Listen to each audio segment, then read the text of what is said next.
नमस्कार देवी और सज्जनों, एक दिन के अवकाश के बाद एक बार फिर हम राजीव भाई को सुनने के लिए यहाँ एकत्रित हुए हैं।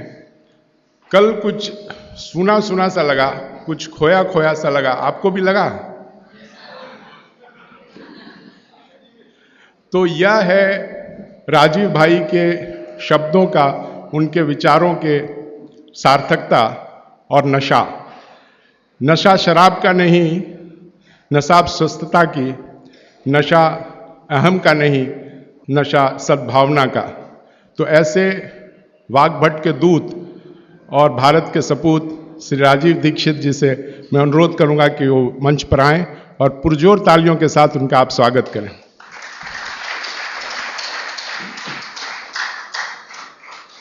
पिछले 7-8 दिनों में हमने जो कुछ भी सुना राजीव दीक्षित भाई से और जो कुछ भी हमने ग्रहण किया, उसके कृतज्ञता में हमारे पास व्यक्त करने के लिए शब्द नहीं है और न ही ऐसा कोई उपहार है जो हमें भेंट स्वरूप देकर उस बहुमूल्यता को हम आंक सके।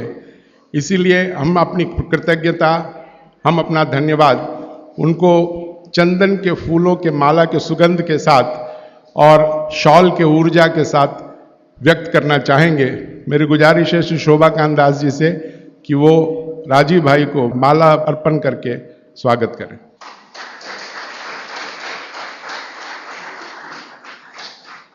रमेश भाई लोढ़ा शॉल उड़ाकर उनको सम्मानित करेंगे।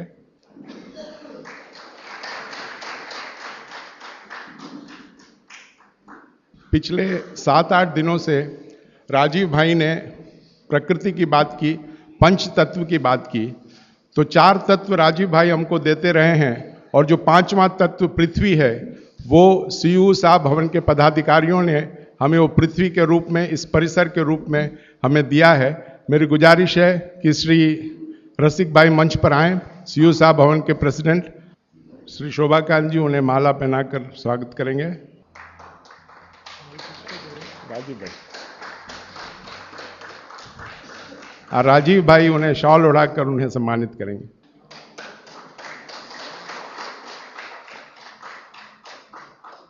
और अभी बहुत सारी चीजें राजीव भाई हमको बताएंगे। उसके पश्चात बहुत लंबा दौर चलेगा प्रश्नोत्तरी का।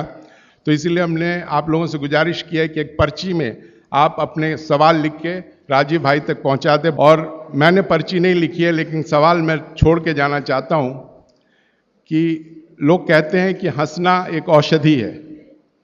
तो हंसना अगर एक औषधि है तो निश्चित रूप से वाग्भट ने कहीं ना कहीं किसी न किसी सूत्र में हंसने के बारे में कहा होगा। तो मैं चाहता हूं कि राजीव भाई इस पर हमें बताएं कि हंसना चाहिए तो कैसे हंसना चाहिए, खाने से पहले या खाने के बाद, जो कुछ भी है वो कृपया इसका बताएं। ये सवाल है। तो इस हंसते खिलखिलाते माहौल में मैं ये मंच समर्पित करता हूं श्री राजीव दीक्षित को। आपसे प्रदीप भाई ने बोल दिया है कि जो भी प्रश्न है वो अगले 1 घंटे में लिखकर मेरे पास पहुंचा दें। मैं कोशिश करूंगा सभी का जवाब दूं। कुछ प्रश्न आए हैं, कुछ और आप भेज सकते हैं। और आपको आज के बाद और प्रश्न पूछने हो तो कभी भी पत्र लिखकर, ईमेल के द्वारा आप प्रश्न कर सकते हैं। मेरा नाम और पता हर किताब में बाहर है, पुस्तक में से पता आप नोट कर सकते हैं, ईमेल है, फ़ोन है, उस पर आप कभी भी प्रश्न कर सकते हैं। और चूंकि एक प्रश्न आ गया है, वहाँ मैं पहले बता दूं क्योंकि वो थोड़ा विषय से हटकर है। किसी ने पूछा है कि क्या आप इलाज भी करते हैं? हाँ, करता हूं, लेकिन बिना फीस के इलाज भी करता हूं। आप कभी इलाज की दृष्टि से भी पूछना चाहें प्रश्न तो कर सकते हैं। ज़्यादा कोशिश मैं आयुर्वेद से करता हूं इलाज करने की, और अगर मैं महसूस कर लेता हूं कि कॉम्प्लिकेशंस कुछ ज़्यादा हैं तो थोड़ा होम्योपैथी की मदद लेता हूं। एलोपैथी को कभी भी टच नहीं करता। अभी प्रदीप भाई ने जो प्रश्न किया वहां से मैं शुरू करूं। भागवत जी कहते हैं कि हमारे शरीर में कुछ वेग हैं, वेग, गति, मूवमेंट, स्पीड, कुछ वेग हैं और उन वेगों के नाम हैं कुछ। उनके बारे में उनका यह कहना है, एक सूत्र है और उस पर पूरा अध्याय है, एक ही सूत्र पर पूरा अध्याय है। वो ये कहते हैं कि जब ये वेग आए शरीर में तो कभी भी नहीं रोकना चाहिए, कभी भी रोकना नहीं चाहिए। ऐसे कुछ वेग हमारे शरीर में हैं, उनमें से एक है हंसी। अगर आपको सहज रूप से हंसी आ रही है तो बिल्कुल मत रोकिए, खूब जोर से खिलखिलाकर हंसिए अगर हंसी आ रही है। अब आप पूछेंगे ये हंसी आती कैसे है? ये जो हंसी है इसके बारे में भागवत जी ने बहुत विस्तार से व्याख्या की है कि ये शरीर के अंदर कुछ रसों का प्रभाव है। आज की भाषा में हम अगर कहें तो कुछ एंजाइम्स हैं और कुछ हार्मोन्स हैं जिनके चलते ये हंसी आती है। और ये एंजाइम्स और हार्मोन्स शरीर की अलग अलग ग्रंथियों से उत्पन्न होते हैं। जैसे हमारे शरीर में ये मस्तिष्क में एक पीनियल ग्लैंड है, उसमें से जो रस उत्पन्न होता है, मैं रस ही शब्द इस्तेमाल करूंगा, हार्मोन्स और एंजाइम्स में कंफ्यूजन हो जाता है। तो पीनियल ग्लैंड में जो रस उत्पन्न होता है ये बहुत मदद करता है हंसने में। आप बोलेंगे जी हंसते समय ही ये पैदा होता है, हाँ, लेकिन इसके बारे में भागवत जी ये कहते हैं कि पहले ये रस पैदा होगा, बाद में हंसी आएगी। ये रस कहां से पैदा होता है? तो कहते हैं भावना से। आपकी भावना है तो ये रस उत्पन्न होगा, और ये सेकंड्स में होता है, सेकंड्स के फ्रैक्शन में होता है। कोई भावना आपकी ऐसी बनी, रस उत्पन्न हुआ, तुरंत आपने हंस दिया, तो वो कहते हैं हंसी आए तो कभी भी नहीं रोकना चाहिए। लेकिन आगे का सूत्र है जो बहुत महत्व का है, जबरदस्ती कभी भी नहीं हंसना चाहिए। जबरदस्ती कभी भी नहीं हंसना चाहिए, क्योंकि उस समय जो आप हंसेंगे वो मैकेनिकल हंसी होगी। मैकेनिकल आप समझते हैं, यांत्रिकी, जिसमें रस नहीं होगा, भाव नहीं होगा, आप सिर्फ हंसेंगे। तो कहते हैं बिना भाव और बिना रस की जो हंसी है वो शरीर को कोई लाभ नहीं देगी। अब मैं आता हूं थोड़ा आपको समझ में आए इस दृष्टि से। आजकल भारत में बहुत जगह लाफिंग क्लब्स चलते हैं, आप भी हो सकता है जाते हो। तो लाफिंग क्लब्स में जो हंसी है वो पूरी तरह से यांत्रिक है, मैकेनिकल है।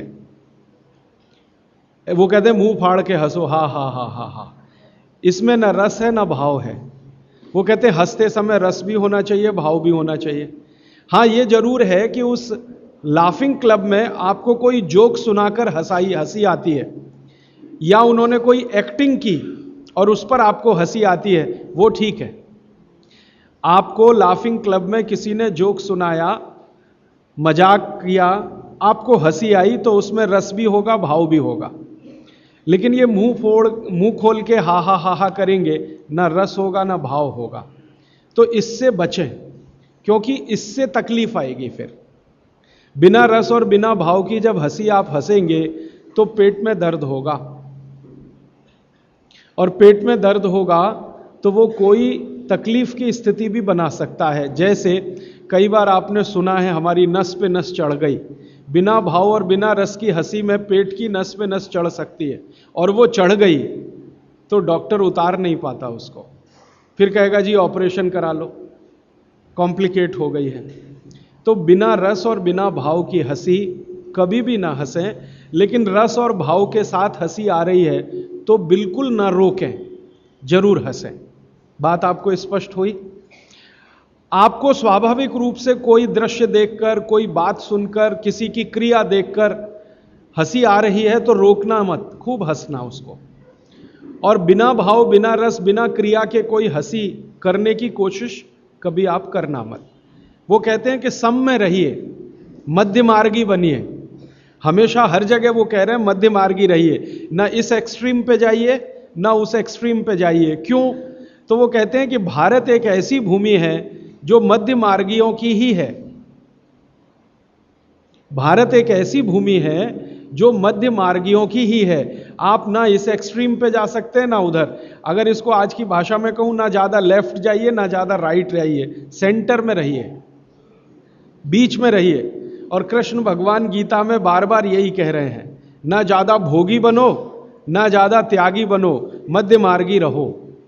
तो भारत में कृष्ण ने कहा और बागभट्ट ने कहा, या कभी श्री राम कहते हैं लक्ष्मण को, ये सब भारत के तासीर और मौसम के हिसाब से कहा है।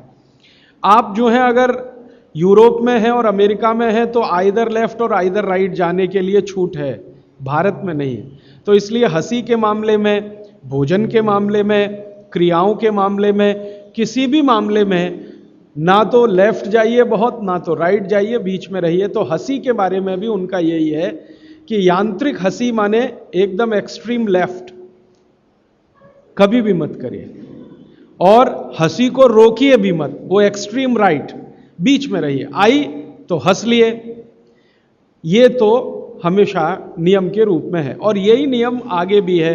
वो कहते हैं हंसी को रोकिए मत, ये एक वेग है, कभी भी मत रोकिए। इसी तरह से दूसरा एक वेग है छींक, कभी मत रोकिए इसको, लेकिन जबरदस्ती छींकने की भी कोशिश मत करिए। छींक आए तो रोकिए मत, जबरदस्ती छींकने की कोशिश मत करिए। जबरदस्ती कोशिश अगर करेंगे तो उन्होंने एक सूची दिया है बागभट्ट जी ने कि 13-14 रोग आएंगे आपको अगर जबरदस्ती छींक लेंगे तो।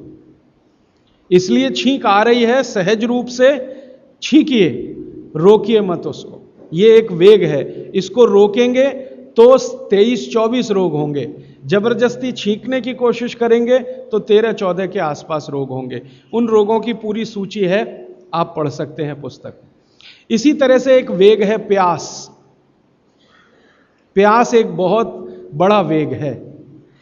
भागवत जी कहते हैं कि जब प्यास लग रही है पानी जरूर पीजिए, रोकिए मत प्यास को, लेकिन पीने का तरीका है वो ध्यान रखिए, सिप सिप करके पीना है। बहुत तेज प्यास लगे तो भी सिप सिप करके ही पीजिए, जल्दी जल्दी पानी कभी भी पीने की कोशिश मत करिए।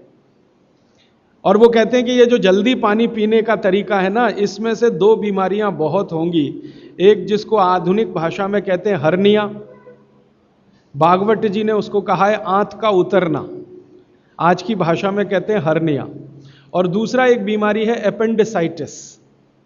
पानी को जल्दी जल्दी जल्दी जल्दी पीने में ये 2 बीमारियां सबसे ज्यादा है, हर्निया, एपेंडिसाइटिस। और अगर उम्र बढ़ गई है, आपको उम्र बढ़ गई माने 60 वर्ष के ऊपर, और आप पानी इसी तरह से जल्दी जल्दी पी रहे हैं तो हाइड्रोसिल की बीमारी भी होगी, प्रोस्टेट की भी प्रॉब्लम आ सकती है। इसलिए पानी हमेशा पीने का नियम ध्यान रखिए, सिप सिप। लेकिन जब भी प्यास आए तो पानी पीजिए, प्यास को रोकिए मत। एक ही जगह उन्होंने कहा है कि बिना प्यास के पानी पीजिए, वो सवेरे का है। उषा पान के पानी की जो बात उन्होंने कही है कि सवेरे का समय, ब्रह्म मुहूर्त का समय, ब्रह्म मुहूर्त हमेशा सूर्योदय से 1.5 घंटे पहले का माना जाता है, तो ब्रह्म मुहूर्त का समय जरूर पानी पीजिए बिना प्यास के। वही एक समय उन्होंने कहा है कि बिना प्यास के पानी पी सकते हैं। बाकी कभी भी पूरे दिन में उन्होंने कहा है कि प्यास लगे तो जरूर पानी पीजिए। बस नियम वही है कि खाने के तुरंत बाद मत पीजिए। अगर खाने के तुरंत बाद प्यास लगी है तो छाछ पीकर, मट्ठा पीकर, दूध पीकर या जूस पीकर प्यास बुझाइए, और 1.5 घंटे के बाद आप पानी पीकर प्यास बुझाइए। तो प्यास एक वेग है, इसको रोकिए मत। नहीं तो क्या होगा, प्यास रोकने से लगभग उन्होंने सूची बनाई है 58 रोग हैं। अगर प्यास रोकी आपने, जब प्यास लगी है और आप नहीं पी रहे हैं पानी, तो 58 रोग आएंगे। इसलिए वो कहते हैं कि ये आप कभी मत करिए। अच्छा, दूसरी तरफ एक बात और कहते हैं कि उषा पान के समय को छोड़कर बाकी किसी भी समय में जबरदस्ती पानी पिएंगे तो भी तकलीफ आने वाली है। हर जगह वो कहते हैं मध्य मार्गी रहिए, ना इधर जाइए ना ज्यादा उधर जाइए। तो ये प्यास का एक वेग है। ऐसे हाँ, आगे वो कह रहे हैं कि पानी जब भी पीना हो आपको तो हमेशा बैठ के ही पीजिए। खड़े खड़े पानी पीने को पूरी तरह से निषेध किया उन्होंने। हमेशा बैठ के पानी पीजिए। और बैठने के 2 तरीके सबसे अच्छे हैं। उकड़ू बैठना, गाय का दूध निकालने वाले आसन में बैठना, नहीं तो ऐसे बैठना जैसे मैं बैठा हूं। कुर्सी पे बैठ के भी पानी पीने को मना किया है। वो अर्ध बैठने की स्थिति होती है, आप पूरे नहीं बैठते हैं, हाँ, लेकिन कुर्सी पर बैठ के पानी पीना है तो मैंने आपको बता दिया, ऐसे आलती पालती मार के कुर्सी पर बैठ जाइए फिर पीजिए। आगे का एक वो वेग को रोकने के लिए वो कहते हैं बहुत ही खतरनाक वेग है, जिसको आपने रोका तो बहुत तकलीफ आएगी। अब उसमें आप बहुत सारे तर्क और सवाल कर सकते हैं। भूख, भूख, ये भूख एक ऐसा वेग है जिसको अगर आपने जबरदस्ती रोकने की कोशिश की तो इसमें सबसे ज्यादा रोग उन्होंने गिनाए हैं, 103 रोग हैं अगर भूख को जबरदस्ती रोकने की कोशिश आपने की। और वो कहते हैं पहला रोग शुरू होगा एसिडिटी से और आखिरी जाएगा अंतड़ियों का कैंसर, इंटेस्टाइनल कैंसर। इसलिए कहते हैं भूख को जबरदस्ती मत रोकिए। अब तुरंत आपके मन में सवाल आएगा, जी हम तो उपवास करते हैं तो उन्होंने कहा है एक सूत्र में कि उपवास शरीर के शुद्धि की क्रिया है। और वो आगे कहते हैं कि शरीर शुद्धि होती है तो मन और चित्त दोनों की भी शुद्धि होती है उसके साथ। तो उपवास एक क्रिया है जो शरीर शुद्धि, मन और चित्त तीनों की शुद्धि के लिए है, लेकिन उसके लिए नियम है। वो ये कहते हैं कि जब आपके शरीर में आपको ऐसा लगने लगे कि अतिरिक्त कुछ हो रहा है, अतिरिक्त से मतलब मैं समझाता हूं, आप खाना खा रहे हैं और आपको ऐसा लग रहा है कि जितनी जरूरत है उतना खा रहे हैं, और कभी ऐसा लगने लगे कि जरूरत से ज्यादा खा लिया है, हमको तुरंत महसूस हो जाएगा, ये शरीर तुरंत बता देगा कि आज तो कुछ ज्यादा ही खा लिया। तो कहते हैं कि जब स्थिति ऐसी हो, वो किसी भी कारण से हो, आपको किसी चीज का स्वाद बहुत पसंद आ गया, या किसी ने बहुत आग्रहपूर्वक आपको खिला दिया, या आप कुछ इस स्थिति में थे, मूड आपका ऐसा था, ध्यान ही नहीं रहा, बातें करते करते या खाना खा रहे हैं ज्यादा चला गया, ऐसी किसी भी स्थिति में जब अतिरिक्त है तब आप उपवास के बारे में जरूर तय करिए, माने आप उपवास करिए। अब उन्होंने उपवास के नियम बताए, बहुत लंबा अध्याय है वो, उसमें से 2-3 महत्व के नियम बता देता हूं। पहला नियम यह है कि कभी भी उपवास अगर करना है तो सप्ताह में माने 7 दिन होते हैं, उसमें एक दिन का तो ठीक है, एक दिन का उपवास बहुत अच्छा है। 7 दिन अगर आपने लगातार सुबह दोपहर शाम 3 बार भोजन किया है तो कहते हैं एक दिन का उपवास बहुत अच्छा है, जरूर कर सकते हैं। लेकिन उस उपवास वाले दिन नियमित रूप से समय समय पर बीच बीच में पानी पीते रहिए। बिना पानी का उपवास अच्छा नहीं है, पानी पीते रहिए बीच बीच में। क्यों पीते रहे? वो कहते हैं कि आप भले उपवास करो, लेकिन शरीर के पेट में जो अम्ल बनने की क्रिया है वो तो रुकने वाली नहीं है, वो तो तभी रुकती है जब आप मर जाते हैं। ये तो सतत अम्ल को रिलीज करता ही रहता है, और पेट में जो अम्ल है वो ना हाइड्रोक्लोरिक एसिड है, खराब अम्लों में उसकी गिनती मानी जाती है, हाइड्रोक्लोरिक एसिड ही पेट में ज्यादा है, तो ये तो रिलीज होता ही रहेगा। अब ये रिलीज होता है खाने को पचाने में मदद करने के लिए, खाना आप खाएंगे नहीं, लेकिन इसका रिलीज होना रुकेगा नहीं, क्योंकि शरीर आपके कंट्रोल में नहीं है, वो प्रकृति और भगवान के कंट्रोल में है। तो वो कहते हैं कि थोड़ा पानी पीते रहें, तो ये जो HCl है ये डाइल्यूट होके पेशाब के रास्ते निकलता रहे तो हानि नहीं पहुंचाएगा। और अगर आपने पानी नहीं पिया उपवास में तो ये हाइड्रोक्लोरिक एसिड आपकी अंतड़ियों को जला डालेगा, आंतों को जला डालेगा, तब आप कोई गंभीर बीमारी के शिकार होंगे, और तब आप शायद परेशान हो जाएं और आपकी बीमारी ठीक भी ना होने पाए। क्योंकि भागवत जी कहते हैं कि शरीर के किसी भी अंग का कोई परमानेंट डैमेज हो गया तो उसका रिपेयरिंग नहीं होता। एक बार डैमेज हुआ परमानेंट तो रिपेयरिंग नहीं होता, तो फिर आपको क्या होगा, अल्सर होगा, पेप्टिक अल्सर होगा, घाव बन जाएगा आंतों में, और फिर वो इतनी खराब स्थिति में लेके जाएगा कि डॉक्टर कहेगा आंतें काट के निकालो।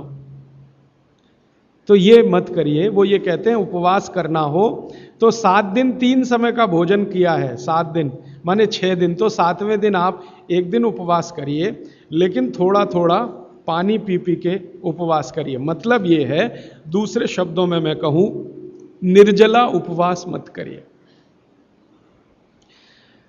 अब हमारे यहाँ कई जगह मैंने देखा, दुर्गा माता का समय आएगा तो हम सब बहुत बार 7 दिन निर्जला उपवास करते हैं, 7 दिन लगातार।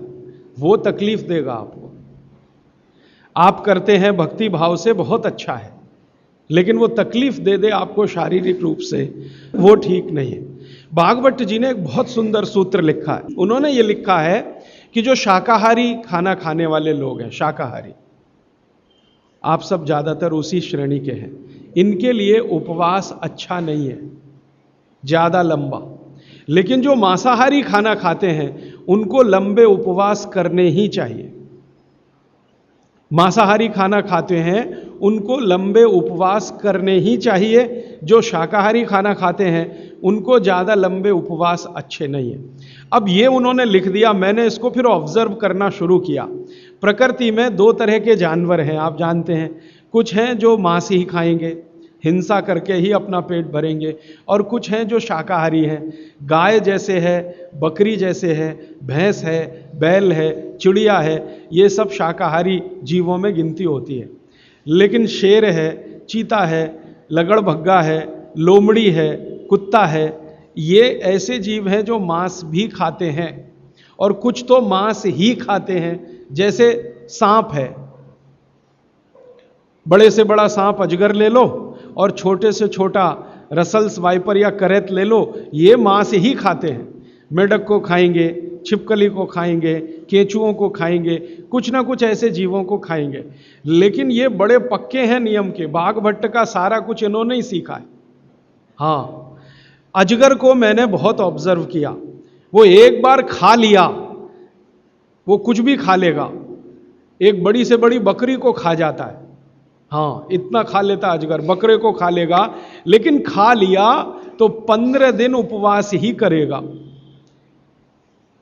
15 दिन उपवास करेगा, 16वें दिन ही दोबारा खाएगा फिर। तो भागवत जी कहते हैं कि नियम यह है कि अगर आप मांस खा रहे हैं किसी भी तरह का, तो आप लंबे उपवास जरूर करें। अब फिर कारण वही है, वो ये कहते हैं कि ये जो मांसाहारी लोग हैं, इनका भोजन जो है ये शरीर के अंदर के जो हाइड्रोक्लोरिक एसिड को रिलीज करने वाली ग्रंथियां हैं, इनको मंद करता है। मांस का जो पाचन है उसमें से जो कुछ भी आपके शरीर को मिलने वाला है, वो आपके शरीर में एसिड रिलीज करने वाली जो ग्रंथियां हैं उनकी क्रिया को मंद करेगा, तो कम निकलेगा, तो वो लंबे उपवास कर सकते हैं। शाकाहारी लोगों के लिए उन्होंने कहा है लंबे उपवास ना करें, और कोई कारण से आप कर रहे हैं तो ये उनकी बात ध्यान में रखें, बीच बीच में पानी पीते रहें।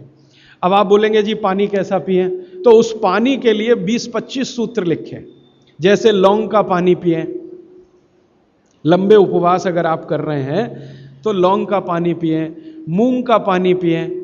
मूंग की दाल आप समझते हैं, उसका पानी बनाना आप सब जानते हैं। मूंग की दाल का पानी पिएं, पानी में घी डाल के पिएं। ये भागवत जी ने ही लिखा और किसी ने नहीं लिखा। दूध में घी डाल के पिएं, ये तो चरक ने भी कहा है, सुश्रुत ने भी कहा है, पाराशर ने कहा है, निघंटू ने कहा है, 20 लोगों ने। पानी में घी डाल के पिएं, ये भागवत जी का ही है। वो कहते हैं लंबे उपवास कर रहे हैं तो पानी में घी डाल के, घी माने गाय का घी, भैंस के घी का कहीं भी उन्होंने जिक्र नहीं किया। एक ही जगह किया है, जो पहलवान है, कुश्ती लड़ रहे हैं, वो भैंस का घी खाएं, बाकी लोगों के लिए भैंस का घी नहीं है, गाय का घी। तो पानी में घी डाल के पिएं। पक्का पानी पिएं। पक्का पानी आप सब समझते हैं, उबाल के पानी बनाया हुआ। पक्का पानी बनाते समय आप जानते हो थोड़ा चूना भी डाला जाता है, तो चूने का पानी पिएं। ऐसे कर करके 23-24 सूत्र उन्होंने लिखे हैं। वो लंबे उपवास करने वालों के लिए हैं। माने आप में से जैन धर्म का पालन करने वाले लोग लंबे लंबे उपवास करते हैं तो उनके लिए है। लेकिन एक जगह भागवत जी कह रहे हैं कि उपवास करने का सबसे अच्छा तरीका एक है, अगर करना ही है तो आप लोग करते हैं बियासना करते हैं, एक दिन खाना एक दिन उपवास। वो इसको क्या कहते हैं, एक दिन खाना एक दिन उपवास? वर्षितप। यस, माफ करिएगा, गलत शब्द बोल दिया। एक दिन खाना एक दिन उपवास, एक दिन खाना एक दिन उपवास, एक दिन खाना एक दिन उपवास, इसको भागवत जी सबसे अच्छा मानते हैं। लगातार 6 दिन खाना और 1 दिन उपवास, वो कहते हैं ठीक है, मजबूरी का काम है, आप कर लीजिए। लेकिन अगर आपको दिल से उपवास में उतरना ही है तो ये बेहतर है, 1 दिन खाना 1 दिन तो वो कहते हैं कि थोड़े दिन में शरीर इसका आदी हो जाता है और फिर आपके शरीर में एसिड निकलने की क्रिया उसी के हिसाब से होती है। थोड़े दिन में, पहले कुछ दिन तकलीफ आएगी लेकिन थोड़े दिन में आदी हो जाएगा। और शायद इसलिए जैन दर्शन में या जैन समाज में वर्षी तप करने वालों का बहुत महत्व है, बड़ा सम्मान किया जाता है, बहुत गाजे बाजे के साथ उनको मंच पर बिठा के मालाएं डाल के। वो शायद इसलिए है कि वो बहुत वैज्ञानिक काम कुछ कर रहे हैं। तो वो भूख के बारे में कह रहे हैं कि भूख का वेग ज्यादा रोकना नहीं, अगर आप मेहनत और मजदूरी कर रहे हैं तब तो कभी मत रोकना। भागवत जी कहते हैं कि जो खेत में काम करने वाले मजदूर हैं या किसान हैं, उनके लिए उपवास नहीं है, उनके लिए उपवास नहीं है। जो सड़क पे गाड़ी खींच रहे हैं, ठेला खींच रहे हैं, उनके लिए उपवास नहीं है।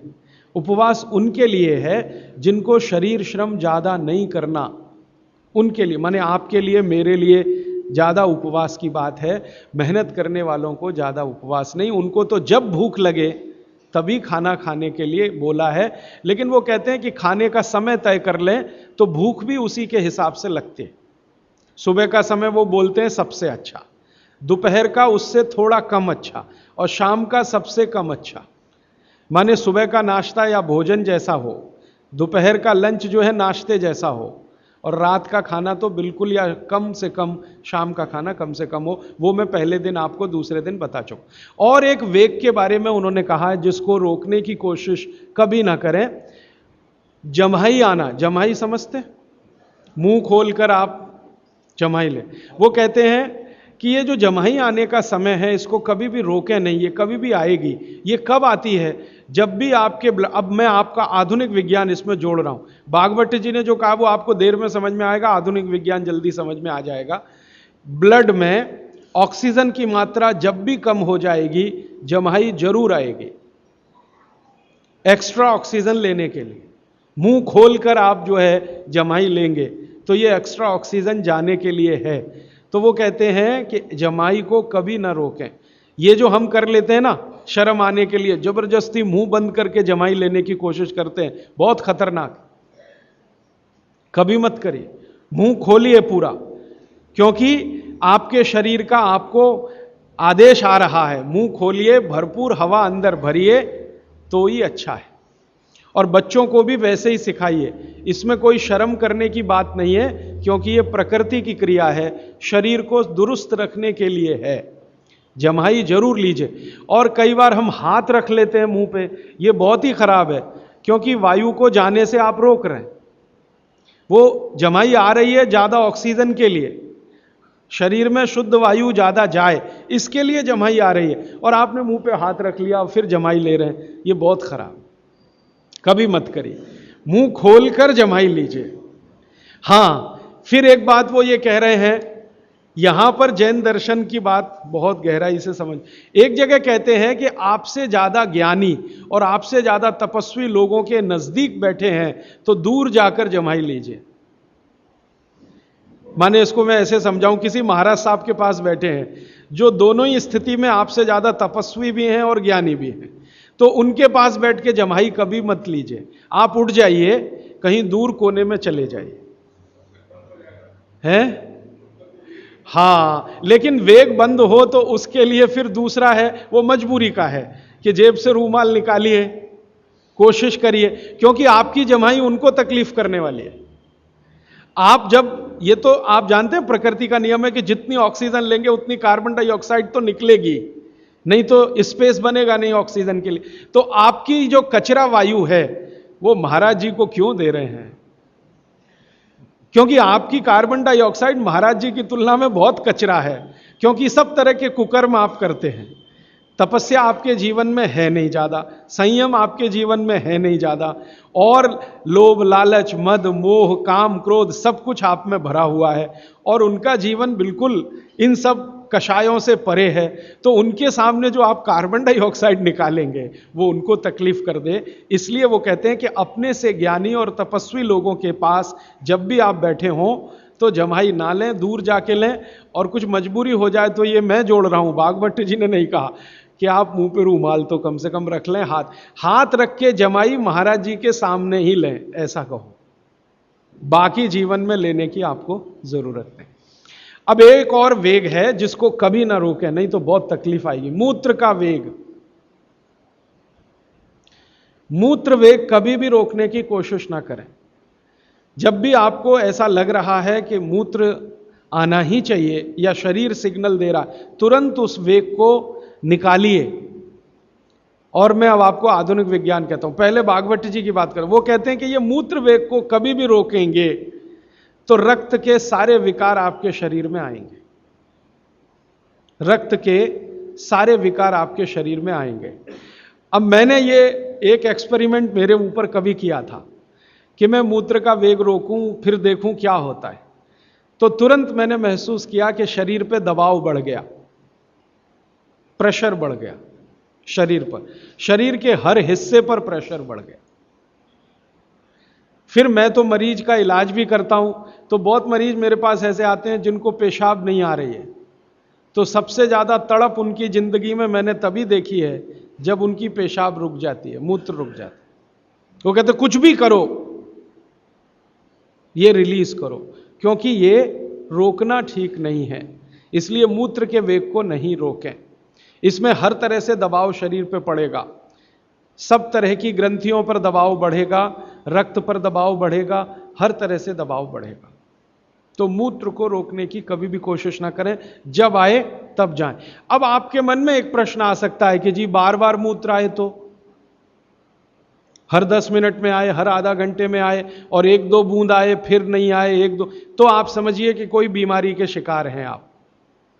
अगर खुलकर पूरा मूत्र आ रहा है तो कोई चिंता की बात नहीं है, लेकिन रुक रुक के आ रहा है, 2-3 बूंद आया फिर रुक गया, फिर 2-3 बूंद आया, तो आप बीमारी के शिकार हैं। तो ऐसी स्थिति में आप किसी विशेषज्ञ की मदद लें। वो जो 15% वाला हिस्सा है ना, वो यही है।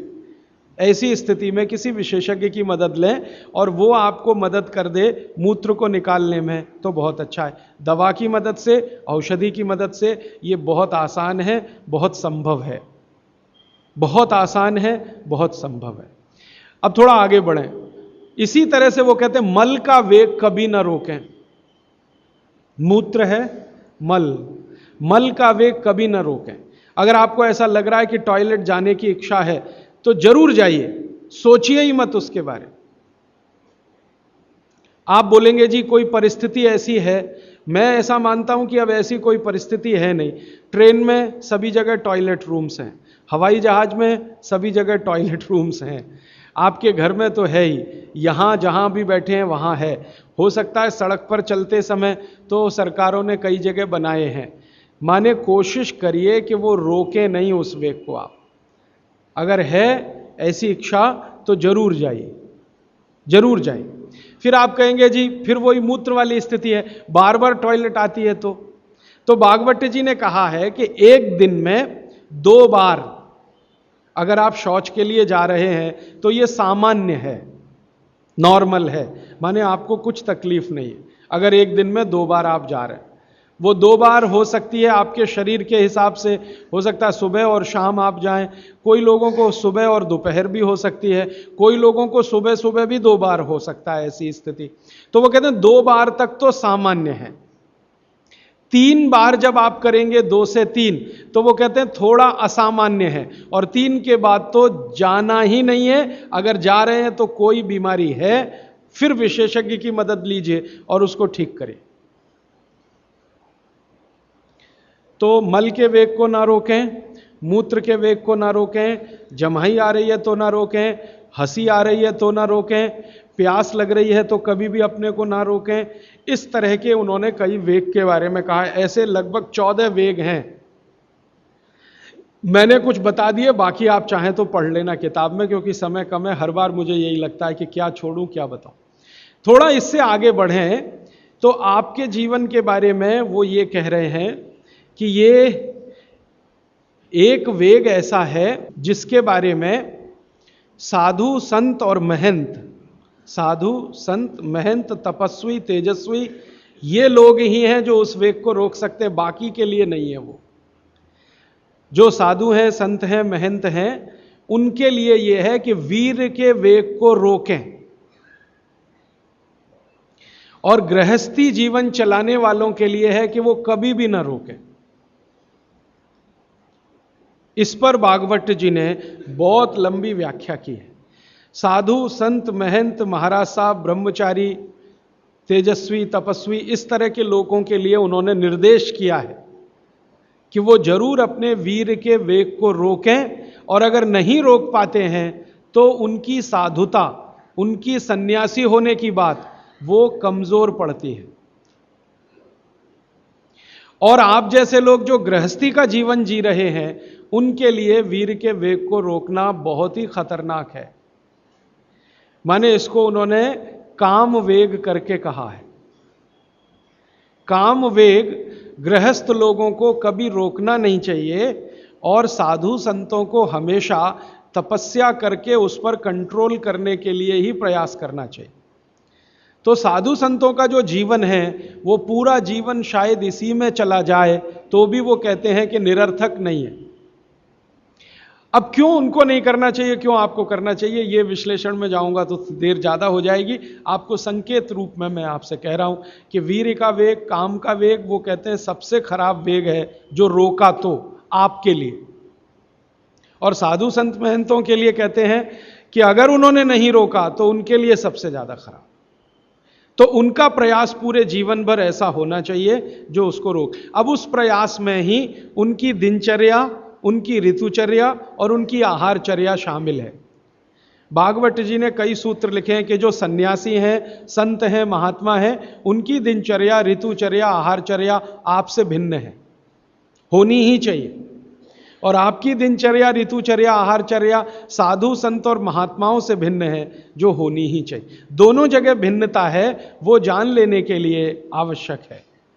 तो हम कहते हैं ना, साधु संत और सन्यासियों के भोजन तीखे मसाले वाले ना हो, एकदम सादगीपूर्ण हो, ज्यादा उसमें घी तेल ज्यादा इस्तेमाल ना हो, वगैरह वगैरह। तो और आपके लिए बिल्कुल उल्टा, आपके भोजन में तीखे मिर्च मसाले हों तो चलेगा, घी तेल बहुत ज्यादा हो तो भी चलेगा। तो गृहस्थियों के लिए जो जीवन है, आहारचर्या, दिनचर्या और ऋतुचर्या का, और साधु सन्यासियों के लिए जो जीवन है, दिनचर्या, दोनों में बहुत अंतर है। इस पर लंबा विश्लेषण हो सकता है, समय की कमी। अब मैं आ जाता हूं, आपको जो कुछ मैंने अब तक कहा उसको जरा समराइज कर दो। जो कुछ अब तक कहा 6-7 दिनों में, उसको थोड़ा समराइज कर दूं। और इतना समरी जरा ध्यान से आप सुन लीजिए, नहीं तो फिर से लिख लीजिए। एक बार लिख चुके हैं तो दोबारा भी लिख लीजिए, कोई उसमें नुकसान नहीं होगा। हो सकता है याद ही हो जाए आपको, क्योंकि बार बार कोई चीज लिखे ना तो अच्छे से याद होती है। सुनने से तो होती है, उससे भी ज्यादा याद होती है लिखने से। हो सकता है आपको लगे कि ये तो आपने बोल दिया है, फिर भी मैं बोल रहा हूं क्योंकि मुझे आज पूरा बात सम अप करनी है, फिर बाद में प्रश्नों के लिए मैं जाऊंगा। आप एक साधारण गृहस्थ हैं। साधारण गृहस्थ से मतलब जो भागवत की परिभाषा में असाधारण कौन है? जो साधु हैं, संत हैं, सन्यासी हैं, महात्मा हैं, ब्रह्मचारी हैं, ये सब असाधारण श्रेणी के लोग हैं। आप जो हैं साधारण श्रेणी में आते हैं। तो साधारण श्रेणी के लोगों को जीवन भर बिना रोग के जीवन बिताना, बिना डॉक्टर की मदद के अपनी जिंदगी को चलाना, बिना विशेषज्ञ की मदद के अपने जीवन को चलाना, उसके लिए उन्होंने जो कुछ कहा वो मैंने पिछले 7 दिन में अलग अलग समय पर आपको बताया। आज फिर उसको कह रहा हूं, रिपीटिशन कर रहा हूं ताकि याद रहे। तो सबसे पहला मुख्य नियम है आप जैसे लोगों के लिए, वो वही है, खाना खाने के बाद कभी भी पानी ना पिएं। ये सबसे जरूरी, सबसे आवश्यक नियम। खाना खाने के बाद कभी भी पानी तुरंत ना पिएं, 1.5 घंटे के बाद पानी पिएं। एक्सप्लेनेशन मैं पहले दे चुका हूं, अगर आप चाहें तो फिर समझा देता हूं। खाना खाते ही पेट में अग्नि प्रदीप्त होती है, उसको जठर अग्नि कहते हैं। जठर पेट का वो स्थान है जहां खाने का पाचन होता है। हिंदी में उसको आमाशय कहते हैं, संस्कृत में जठर कहते हैं। तो जठर स्थान पे अग्नि प्रदीप्त होती है और ये अग्नि 1.5 घंटे तक ही रहती है। तो 1.5 घंटे तक पानी ना पिए तो अग्नि अपना काम अच्छे से करेगी, तो भोजन आपका अच्छे से पचेगा, रस में बदलेगा। और मैंने आपको क्रिया बताई थी कि पहले खाना जो है ना पेस्ट में बदलता है। जैसे आप घुटी हुई खिचड़ी खाते हैं ना, खिचड़ी, वैसे खाना बनता है, वो 1.5 घंटे में बनता है। फिर उसके बाद रस निकलता है, और जब रस निकलेगा तब पानी की जरूरत है, क्योंकि बिना पानी के रस नहीं बनता। तो कहते हैं 1.5 घंटे के बाद पेट भर के पानी पिए। यह सबसे जरूरी, सबसे आवश्यक पहला नियम। दूसरा नियम, पानी कभी भी पिए तो घूट घूट भर के पिए। यह मैं बहुत आवश्यक नियम मानता हूं सबके लिए, आप जैसे लोगों के। आप में से थोड़ा अगर किसी को भी धीरज हो, धैर्य अपने जीवन में, तो आप ये चालू कर दीजिए, पानी घूट घूट घूट, जितना कम से कम 1 घूट में पानी पी सके उतना, और मुंह में घुमा घुमा के, ऐसे ऐसे कर करके। आप 6 महीने बाद देखना, 6 महीने बाद आपके शरीर की पूरी बायोकेमिस्ट्री बदल जाएगी। सबसे पहली चीज जो आप महसूस करेंगे, आप कहेंगे मैं पहले से ज्यादा फ्रेश हूं, आप कहेंगे मैं पहले से ज्यादा हल्का हो गया, माने वजन कम हो गया, आप कहेंगे पहले से अच्छी नींद आ रही है, आप कहेंगे पहले से अच्छा खाना हजम हो रहा है, आप कहेंगे पहले से ज्यादा मेरे दर्द कम हो गए, जो घुटनों का, कमर का, कंधे का, जगह जगह, आप कहेंगे चक्कर आना बंद हो गए, आप कहेंगे सुबह सुबह उठकर सिर का दर्द कम हो गया। ऐसी 85 बातें आप खुद कहेंगे 6 महीने के बाद। आप करिए इसको। मैंने तो कई लोगों को बताया साल साल भर से कर रहे हैं, 1.5 साल से कर रहे हैं। मैंने आपको एक उदाहरण दिया था, हमारा एक सहयोगी है, कल बेंगलोर में 140 किलो का था, 1 सवा साल से घूट घूट पानी पी रहा है, अभी 70 किलो का है। कोई आसन नहीं करता, कोई प्राणायाम नहीं करता, जिम में नहीं जाता, कोई एक्सरसाइज नहीं करता, क्योंकि उसको फुर्सत भी नहीं है, IT कंपनी में काम करता है। लेकिन इतना जरूर करता, पानी जब भी पिएगा घूट घूट पिएगा, खाने के 1.5 घंटे बाद ही पिएगा। ये अद्भुत है। इस नियम को मैंने हजारों लोगों पे करके देखा है, एकदम एक्सीलेंट रिजल्ट है, कई बार तो चमत्कारिक रिजल्ट है। और कारण उसका क्या है? कारण उसका एक ही है कि घूट घूट पानी पीने से ज्यादा लार पेट में जाती है। पेट को हमेशा लार की जरूरत है, क्योंकि यहां एसिड बन रहा है। एसिड खाने के समय में जो निकले तो खाना पचे, खाने के आगे पीछे जो एसिड निकलता है वो डाइल्यूट होना ही चाहिए, नहीं तो वो पूरे रक्त में जाकर उसकी एसिडिटी बढ़ा देता है। और वही एसिडिटी है जो आपको हार्ट अटैक लाती है, कार्डियक अरेस्ट की तरफ ले जाती है, ब्रेन हेमरेज करा देती है, पैरालाइज्ड हो जाते हैं आप। गंभीर से गंभीर रोग इसी एक नियम के ना होने से होते हैं। आप पानी गटागट गटागट जो पी रहे हैं, यही एक छोटी सी गलती जिंदगी में आपको सबसे भारी पड़ेगी। ठीक है? तो पहला नियम मैंने आपके लिए कि पानी खाने के 1.5 घंटे बाद पीना, हमेशा पानी घूट घूट भर के घुमा घुमा के पीना है। सुबह का पानी हो या दोपहर का, शाम का, जब भी पिए घूट घूट भर के। पानी कैसे पिए? तो इन्होंने कहा ऐसे करके पिए। ये अच्छा नहीं है, आपके लिए अच्छा नहीं। आपको पानी हमेशा पीना है तो शरीर के नज़दीक रख के ही पानी पिए। हमारे भारत में, मैं आपको एक बात ऐसी कहता हूं जो थोड़ी सी हटकर है, लेकिन आपको समझाने में मदद करे। भारत में हजारों साल की जो सभ्यता है, गिलास नहीं है। ये गिलास जो है ना विदेशी है, गिलास भारत का नहीं है। ये गिलास जो है ना यूरोप से आया, और यूरोप में पुर्तगाल से आया। ये पुर्तगाली जब हमारे देश में घुस गए, तब से गिलास में हम फंस गए। गिलास अपना नहीं है, लोटा है, लोटा। लोटा और गिलास का अंतर आप, लोटा है, और लोटा कभी भी एक रेखीय नहीं होता, वो ऐसे ऐसे ऐसे ऐसे होता है। तो भागवत जी कहते हैं कि जो बर्तन एक रेखीय हैं उनका त्याज्य करें, वो है नहीं अच्छे काम के नहीं है। तो गिलास का पानी पीना अच्छा नहीं माना जाता, तो लोटे का पानी पीना अच्छा माना जाता है। अब आप बोलेंगे जी क्या फर्क है? फर्क सीधा सा है, पानी के बारे में मैं बता चुका हूं। पानी को जहां धारण किया जाए वैसे गुण उसमें आते हैं। पानी अपने गुण कुछ नहीं है, जहां दे दो वही गुण हो जाते हैं। दही में मिला दो तो छाछ में बन गया, वो दही का गुण ले लेगा, पानी खत्म हो गया। दूध में मिलाया तो दूध का गुण। तो लोटे में पानी जो रखा तो पात्र का गुण आएगा, लोटे का। अब लोटे का गुण क्या, लोटा गोल है ना, गोल है ना, और आप थोड़ा गणित अगर समझते हैं और विज्ञान समझते हैं तो हर गोल चीज का सरफेस टेंशन कम रहता है। हर गोल चीज का सरफेस टेंशन कम रहता है क्योंकि सरफेस एरिया कम होता है। हर गोल चीज का चूंकि सरफेस एरिया कम है इसलिए सरफेस टेंशन कम है। इसको हिंदी में पृष्ठ तनाव कहते हैं। हर गोल चीज का सरफेस एरिया कम है तो सरफेस टेंशन कम है, और सरफेस टेंशन कम है तो जो पानी उसमें है उसका भी सरफेस टेंशन कम है। तो कम सरफेस टेंशन का पानी ही आपके लिए सबसे ज्यादा उपयोगी है। अगर सरफेस टेंशन बढ़ा हुआ पानी आप पिएंगे तो बहुत तकलीफ करने वाला है। सरफेस टेंशन बढ़ी हुई कोई भी चीज आप खाएंगे तो तकलीफ करने वाली है, क्योंकि उसमें शरीर को तकलीफ देने वाला एक्स्ट्रा प्रेशर आता है। तो गिलास का पानी और लोटे के पानी में जमीन आसमान का अंतर।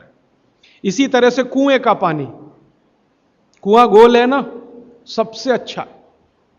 ये सारे साधु संत कुएं का ही पानी पीते हैं, आप जानते हैं।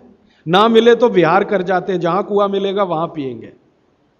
देखा है ना आपने साधु संत, वो कुएं का पानी उनके लिए सर्वश्रेष्ठ है, क्योंकि कुआं गोल है, कुएं की सरकमफरेंस कम है और सरफेस एरिया कम है, इसलिए सरफेस टेंशन कम है।